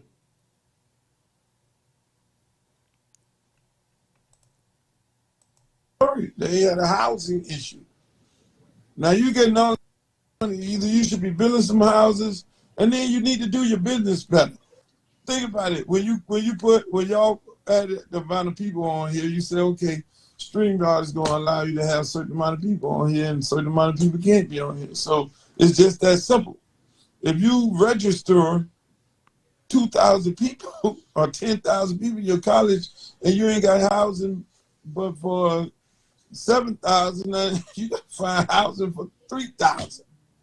Or you better hotel nearby, or some carts or something to put people in, or you just can't register those people. You're at capacity. And then you go send your team out to nationally televised game versus North Carolina and have ain't eligible. That's bad business. That make us look bad. It does. It really makes us look bad. I mean, we ain't joking about it, but Ed Reed said he got to go pick up trash, and in the office trash, the building trash. Ain't nobody out here doing nothing. He got a football team out there cleaning up. That's not cool. When custodian or the yardsman to clean up people, that's not cool at all. The other part of that is the equipment that was out there. Who paid for that equipment? Don't tell me Ed Reed came out of his pocket for that.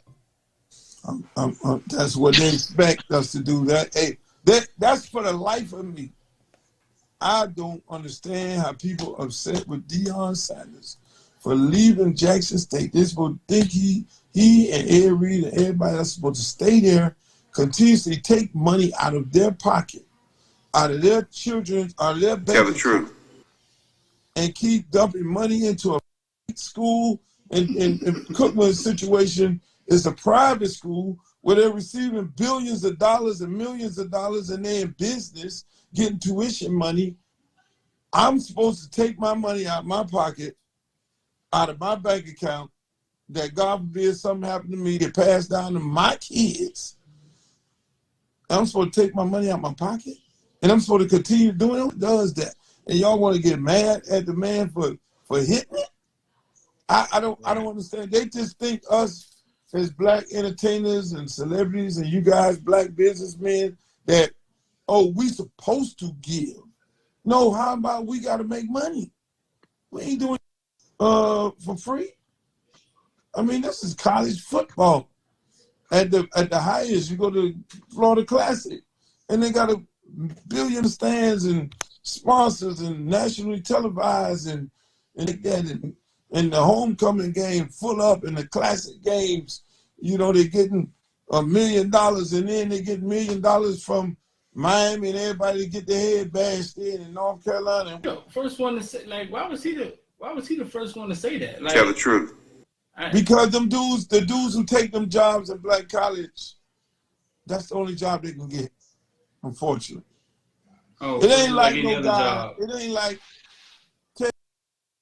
Did you hear what Uncle Luke just said? And I've always sort of thought that myself, that he said that most of the guys that take the jobs at the historical black colleges in terms of the coaching jobs, now this is just his opinion, but it's a very interesting statement that he's making, that they take the jobs because they can't get the kind of job that they really want anywhere else. And that's one of the reasons why you don't see a lot of historical black colleges getting big time names like Dion or big time coaches, because they're going to demand a certain level of pay, and they have a certain level of expectations about facilities and things that they're going to use to get their team ready for games. I think that's a very interesting statement that he's making there. I think it's a very polarizing statement, a very controversial statement, that are the coaches that are in our historical black, these coaches that are taking these jobs because they can't get anything else but that. Now, I don't want to talk down on coaches in the HBCU, because I certainly believe that they could probably coach in the D5 as well. But I'm saying this is Uncle Luke's opinion, so let's take that with a grain of salt. But there could be a grain of truth to what he is saying. Tell the truth. Let's continue, ladies and gentlemen. Thank you all for being here, spending this time tonight with me on this broadcast. I really appreciate you. JT Coins Rings says, it's not about using money out there, own pocket. It's about receiving the money from the state, just like Brett Favre did. They know the game. Well, Brett Favre also got money that he should have never got, JT. Remember, he took money in Jackson, Mississippi, that was allocated for people that were poor, people that needed welfare, and they gave him $6 million that he was going to use to do what? This is interesting. He was going to use that money to build his daughter's volleyball team arena up. So they gave him money that he should have gotten, but you heard brother Uncle Luke say that I think Jackson State is a state school, so they do get money from the state that they got out of the governor. So the question is, how much of that money is being used appropriately for where it needs to go, whether it be repairs to infrastructure?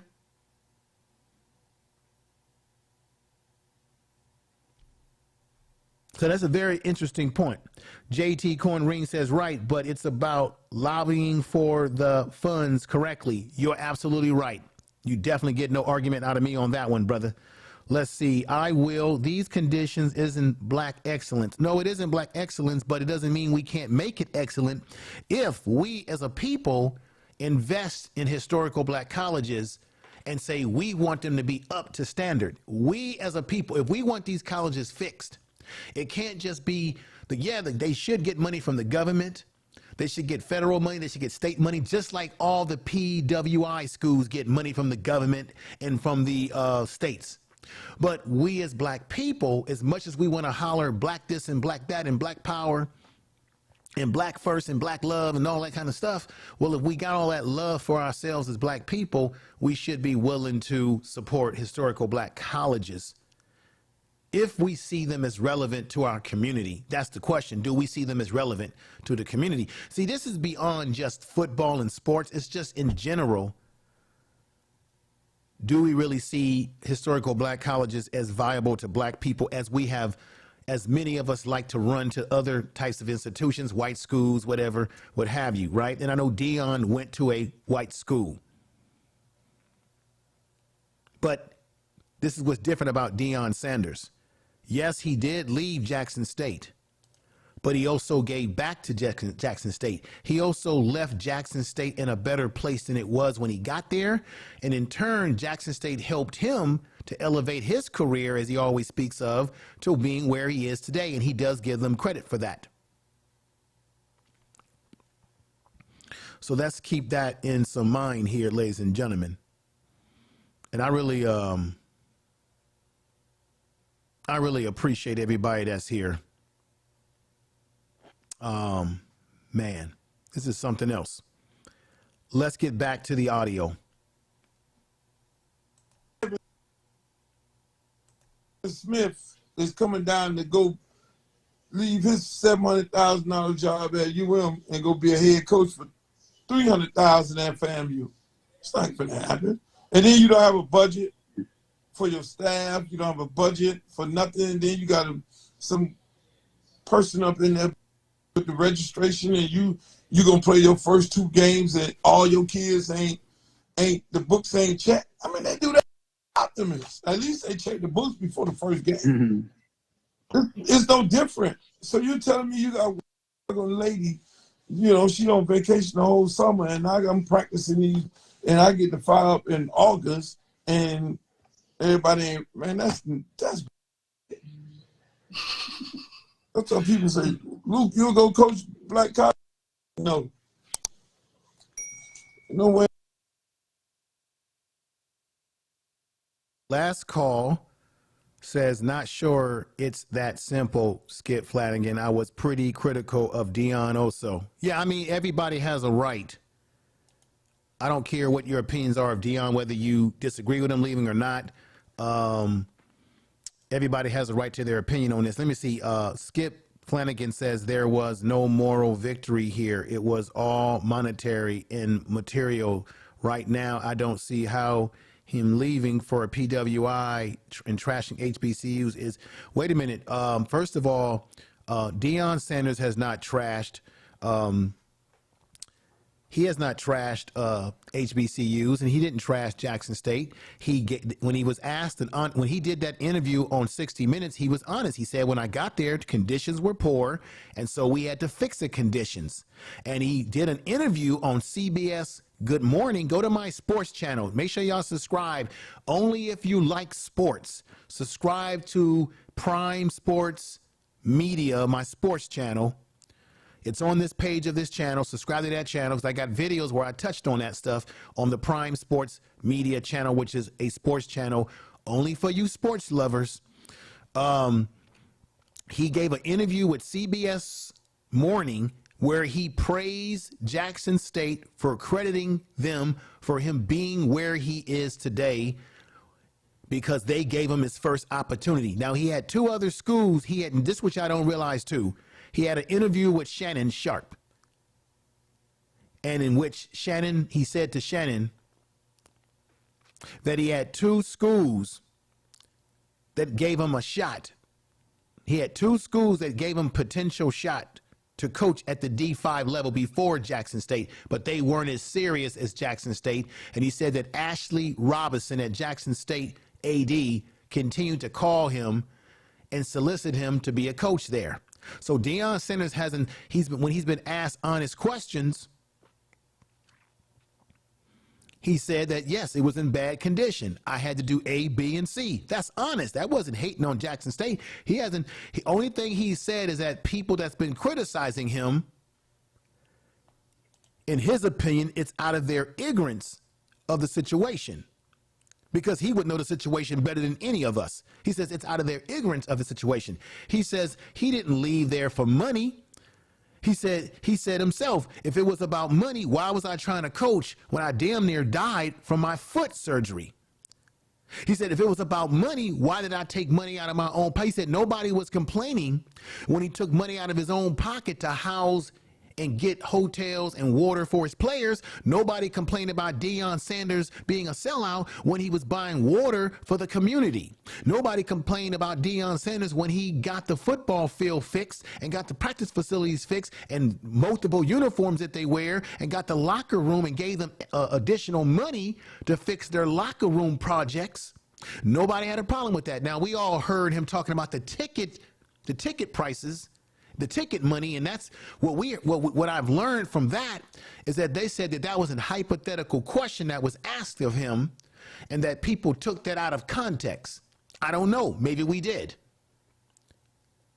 So I just laid out his record. Nobody has been crying when Deion Sanders left Jackson State after getting a deal for HBCUs, not just Jackson State, for the whole SWAC conference got a deal with ESPN for the next 10 years for TV contracts, which is going to bring them what? Money. Tell the truth. Anybody complain about that? He brought them championships. He brought them recognition. Nobody brought in ESPN Game Day, which gained them more recognition, to Jackson State until Dion got there. Nobody else did that. And by the way, when he gave his exclusive interview with Shannon Sharpe, a lot of y'all people don't know this. Go look at those videos on Shannon Sharpe's channel. Ashley Robinson, the AD of Jackson State, originally offered Dion, he said, give me 2 years, Dion. He originally gave him a 2-year contract. Dion gave them 3 years, ladies and gentlemen. I rest my damn case. Tell the truth.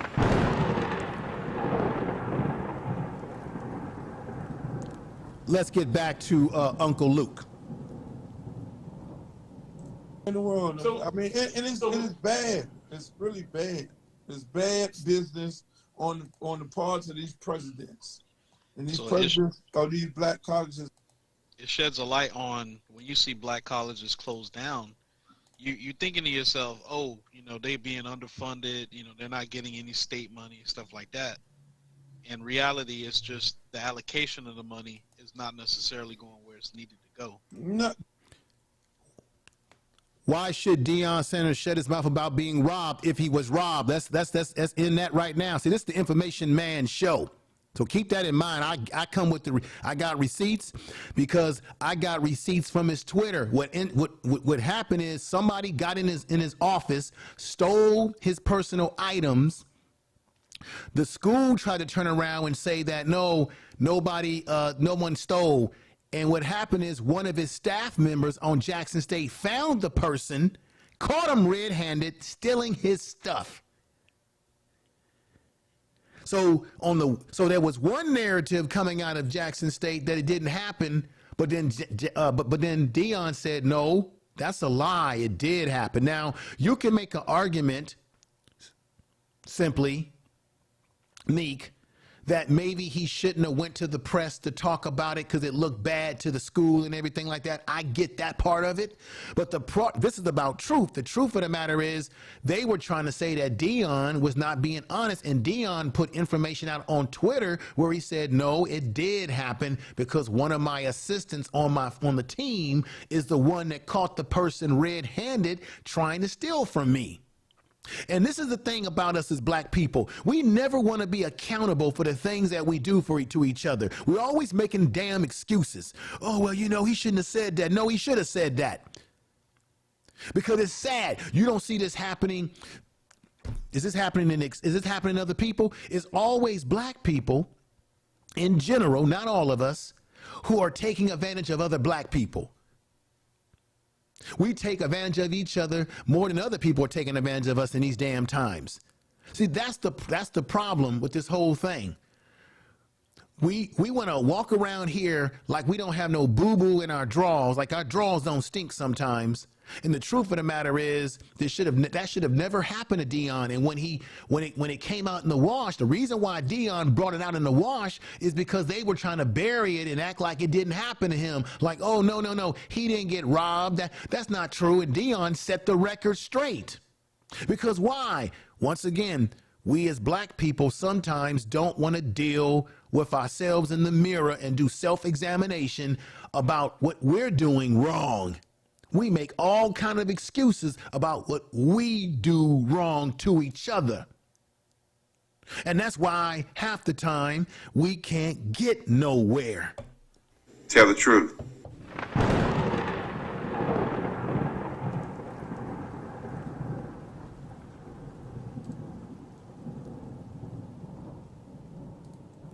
What's going on, Poppy? Thank you for coming over to the channel. What's going on, Jay Shine? Thank you for being here, brother.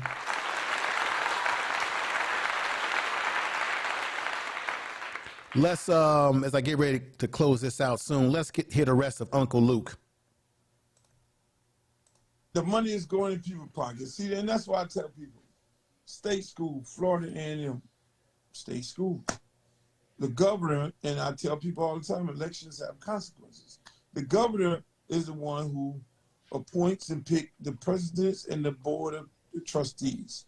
He put people on those boards, and because the governor of the state is the one who's allocating X amount of dollars, so he got the people on the board to then make sure that they tell the truth, distribute the money. Now, you know, now they go and get some president, and the president take the money and they squander the money and all that, which is what they do to most. Tell the truth. Colleges.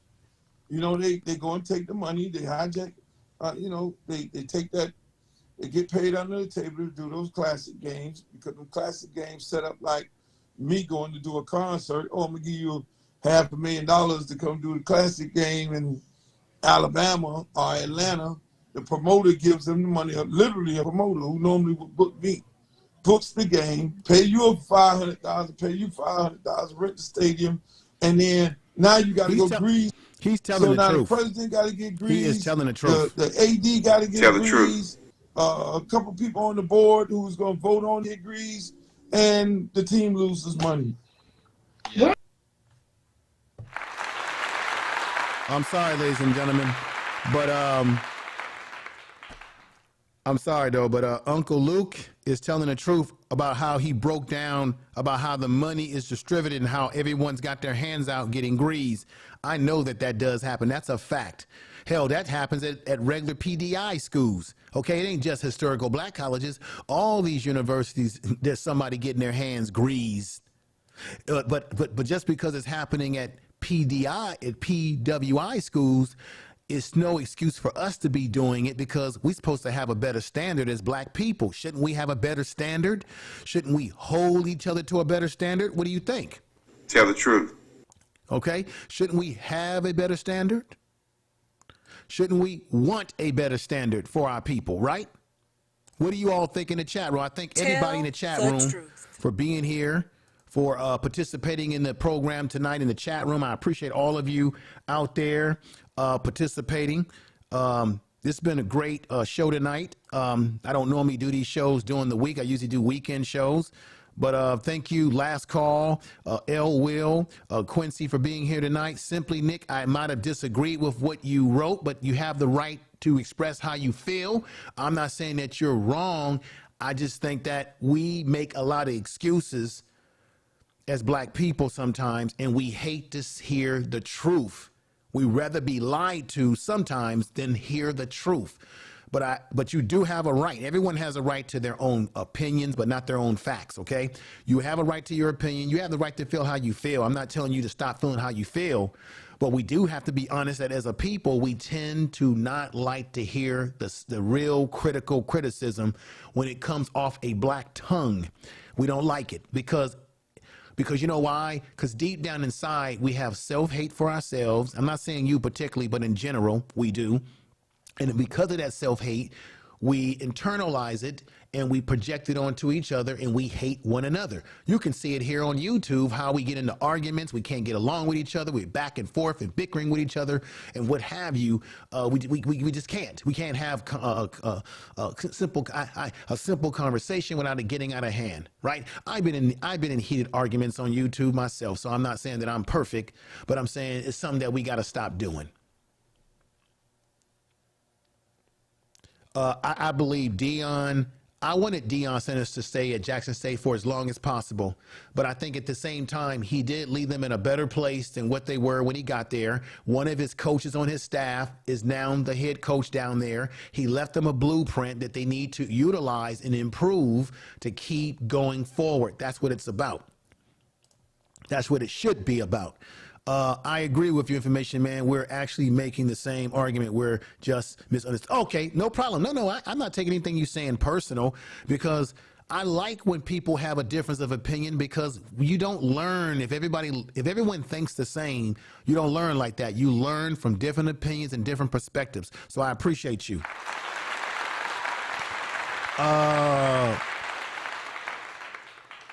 Poppy, I appreciate you putting that out in the chat. It's Mike TV. Hey, Mike TV, I'm glad you over here, brother. Thank you for being here. Peace to you. Thank you for being on the channel tonight. I appreciate everybody. And my man Jay Shines. Everybody say peace to Jay Shines. He's a supporter, behind the scenes supporter of this channel, my benefactor, and I appreciate that, brother, a lot. And I didn't have a chance to say to you, brother Jay Shines, I didn't have a chance to say Happy New Year to you again, brother. And Empress Goddess has been heavily supporting me. No matter what I'm on, whatever social media I'm using, she comes over and she supports me a lot. I like y'all to definitely check out her channel, give her support. She's been a big supporter of this program all the way through. Let me see right here. I play basketball. Let me see. I play basketball for both a PWI and an HBCU. That's cool, man. I appreciate you, Skip Flanagan, coming over and expressing yourself. I have no problem with that. Hey, I'm gonna say this again. I got a little sports channel that I'm trying to build, but if you are a sports lover, it's sports. I'm trying to build a whole new sports audience on that channel. So that's why I'm saying if you are a sports lover, particularly sports, because that means if you like sports, you're gonna watch the videos, go subscribe to Prime Sports Media. That's my sports channel. It's on the page of this channel right now. All you gotta do is scroll down and you'll see Prime Sports Media. You'll see Dion's face on there. Click into that, and most of the content is centered around Deion Sanders, and I talk about other sports topics on that channel. And check out my Twitter page. My new Twitter page is popping. That's Prime Sports Media on Twitter, because I'm loading up all types of content on that Twitter page, and I've got tons of people that I follow over there in the sports world. So that's Twitter, Prime Sports Media. Matter of fact, if you go to my channel, the new channel, you'll see on the top where the banner art is, you'll see all the social media that you can click into. That's if you are a sports fan and you like sports, subscribe to that channel. Because I want people that's going to watch it because they like sports, and that means you're going to watch it. So I appreciate you all out there again. Let me get on out of here. You all have a great week. This is the Information Man Show. If you're new to this channel, I usually go live on Sundays on this channel.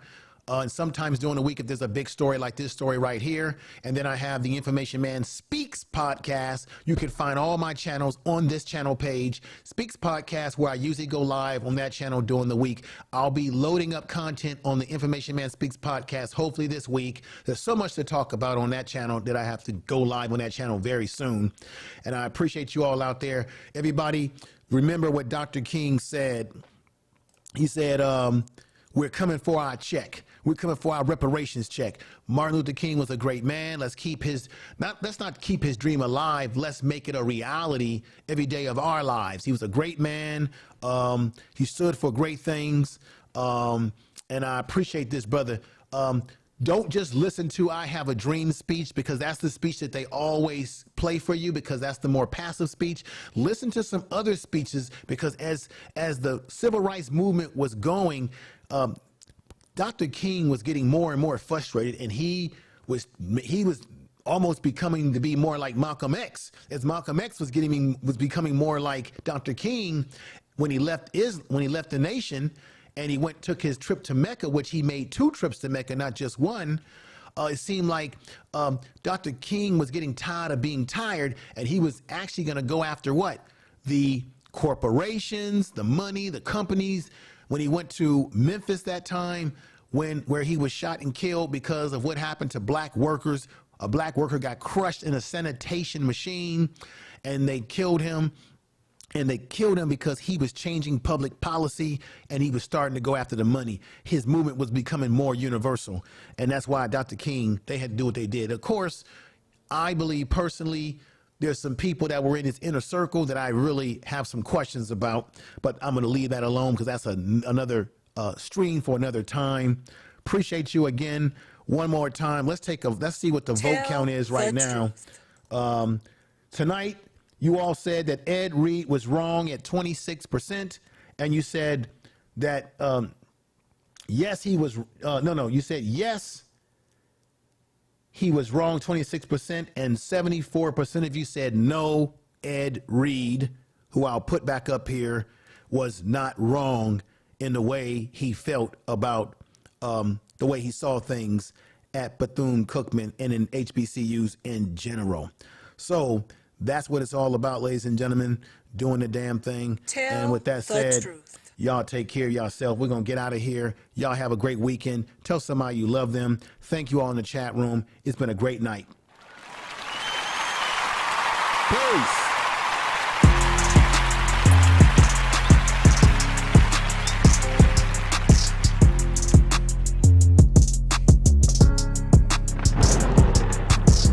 Tell the truth. You are listening to Information Man. Please make sure to subscribe to his channel. Peace.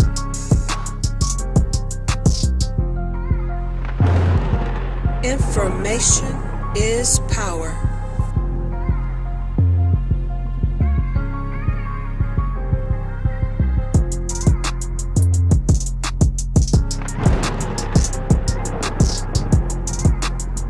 I'll see y'all around in the YouTube streets.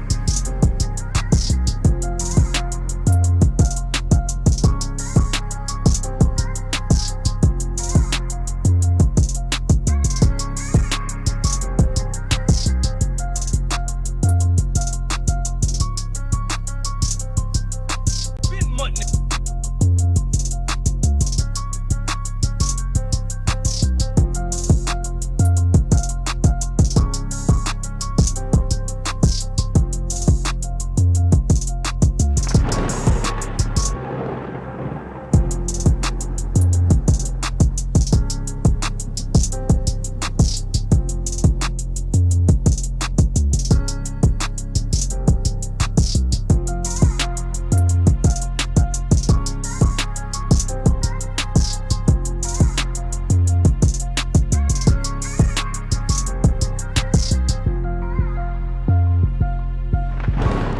Tell the truth. Information is power.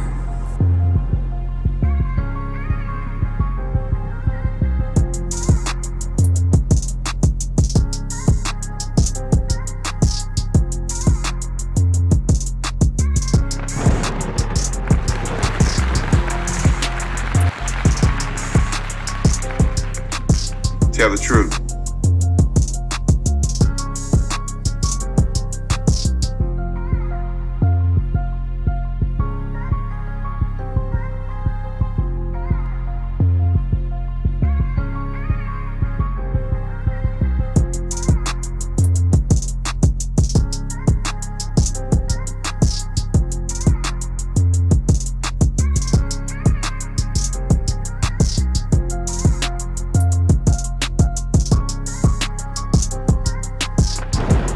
Tell the truth.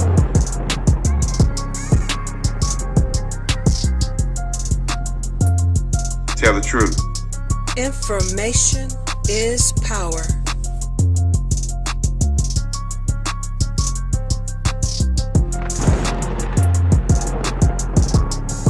You are listening to Information Man. Please make sure to subscribe to his channel.